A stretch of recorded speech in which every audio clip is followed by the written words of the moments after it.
আসসালামু আলাইকুম গাইজ, আশা করি সবাই ভালো আছো। আমরা আজকে বাংলা ব্যাকরণের দুইটা গুরুত্বপূর্ণ বিষয়ের কনফিউশন ক্লিয়ার করব, যেগুলো থেকে চাকরির পরীক্ষায় কোশ্চেন আসে। সো এগুলো থেকে আমাদের অনেকের সমস্যা হয় যে সংখ্যা থাকলে কোনটায় কী হবে, দ্বিগু সমাসে কী হবে, সংখ্যাবাচক বহুব্রীহি সমাস কোনটা হবে, এই বিষয়গুলো নিয়ে আমাদের কনফিউশন ক্রিয়েট হয়। সো আমরা আজকে দুইটা জিনিস শিখবো যে কোনটা দ্বিগু সমাস আর কোনটা সংখ্যাবাচক বহুব্রীহি সমাস, কোনটা কখন হবে, কোনটা কী হবে। তো চলো দেখি আমরা এটা কীভাবে হয়েছে। প্রথমে আসি দ্বিগু সমাস। কি দ্বিগু সমাস? দ্বিগু সমাস হলো সত্য। কি সত্য, অর্থাৎ তোমার দ্বিগু সমাসেও সংখ্যা থাকবে, আবার সংখ্যাবাচক বহুব্রীহি সমাসেও সংখ্যা থাকবে, দুইটার মধ্যে সংখ্যা থাকবে। এখন দুইটার মধ্যে সংখ্যা থাকলে দুইটা তো একই হবে না, দুইটা ভিন্ন হবে। সেই ভিন্ন জিনিসগুলো হলো দ্বিগু সমাসের ক্ষেত্রে যেটা বলা থাকবে সেটা সত্য। অর্থাৎ মনে করো 10 লেখা আছে, 10 মানে এখানে 10টা জিনিস আছে, এটা সত্য। 5 লেখা আছে, 4 লেখা আছে, তার মানে এটার সাথে যাই আছে সেখানে 4টা 5টা 10টা সত্য, অর্থাৎ সবগুলোই আছে। আর সংখ্যাবাচক বহুব্রীহি যদি বলি আমরা, সেখানে 100 থাক, 200 থাক, 500 থাক, 2টা থাক, 4টা থাক, 3টা থাক, সেগুলা মিথ্যা। কি সেগুলা মিথ্যা। দ্বিগু সমাস হলো যতগুলো সংখ্যা ততগুলো জিনিস। কি সংখ্যা যতগুলো জিনিস ততগুলো। ওই যে যেটা বললাম, যদি 10টা থাকে, 3টা থাকে, 5টা থাকে, অর্থাৎ সবগুলোই আছে, এটা সত্য। যতগুলো সংখ্যা ততগুলো জিনিস। ওকে, এরপরে বিচ্ছিন্ন জিনিস একসাথে জড়ো হবে।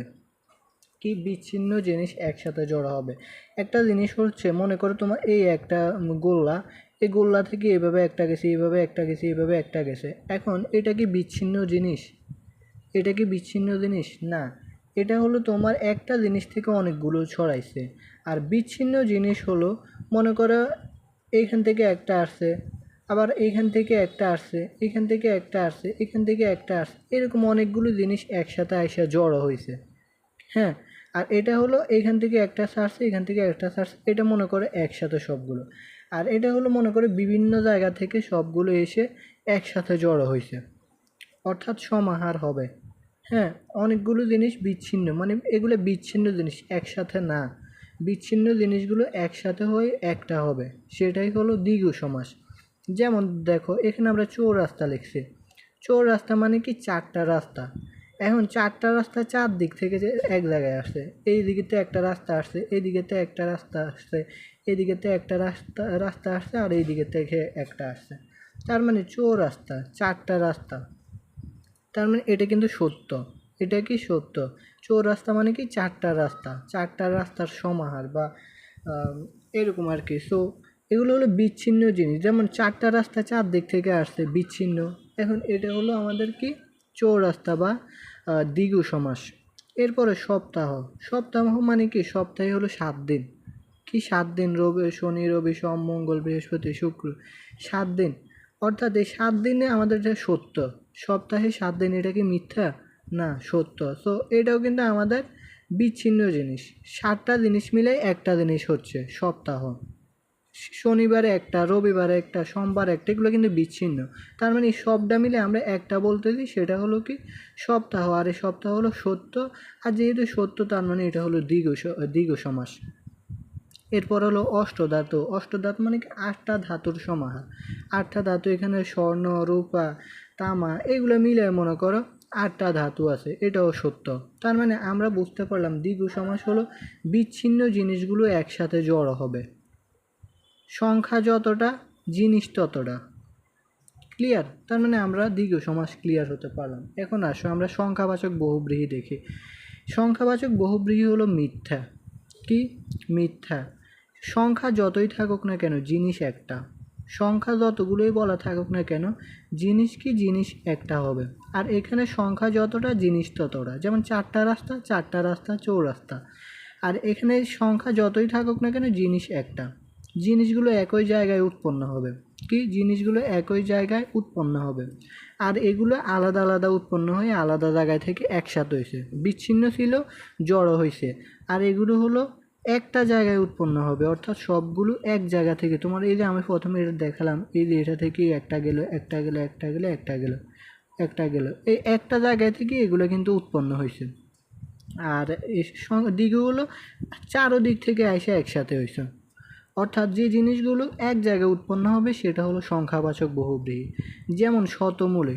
এখন শতমূলী বলতে কি এখানে তোমার কি বোঝাচ্ছে, মানে শতমূলী বলতে কি তোমার এখানে 100টা গাছ বোঝাচ্ছে, নাকি শতমূল মানে একটা গাছের শতমূল, শত শত মূল হতে পারে একটা গাছের, মনে করে একটা গাছের 100টা মূল।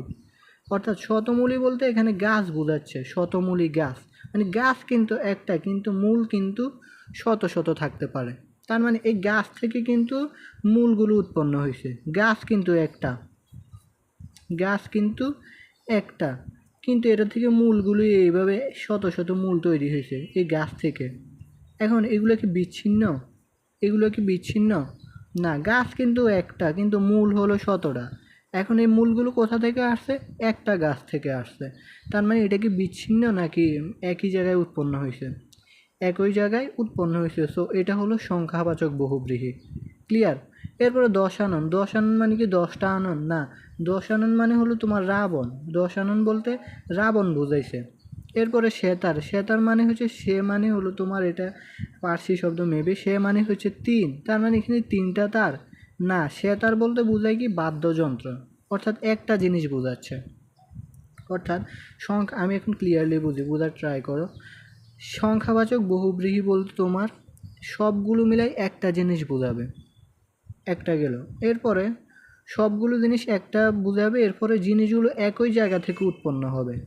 কি একই জায়গা থেকে উৎপন্ন হবে? যেমন শতমূলী, মূলগুলো একটা গাছ থেকে উৎপন্ন হয়েছে।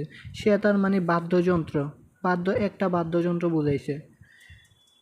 আর যে সংখ্যা যতই থাকুক না কেন জিনিস কিন্তু একটাই। এখানে যত সংখ্যাই থাকুক না কেন জিনিস কিন্তু একটাই বোঝাচ্ছে। তার মানে এটা হলো সংখ্যাবাচক বহুব্রীহি। আর দ্বিগু সমাস হলো সংখ্যা যতটা জিনিস ততটা। এখানে চৌরাস্তা মানে 4টা রাস্তা, আর এগুলো হলো বিচ্ছিন্ন জিনিস।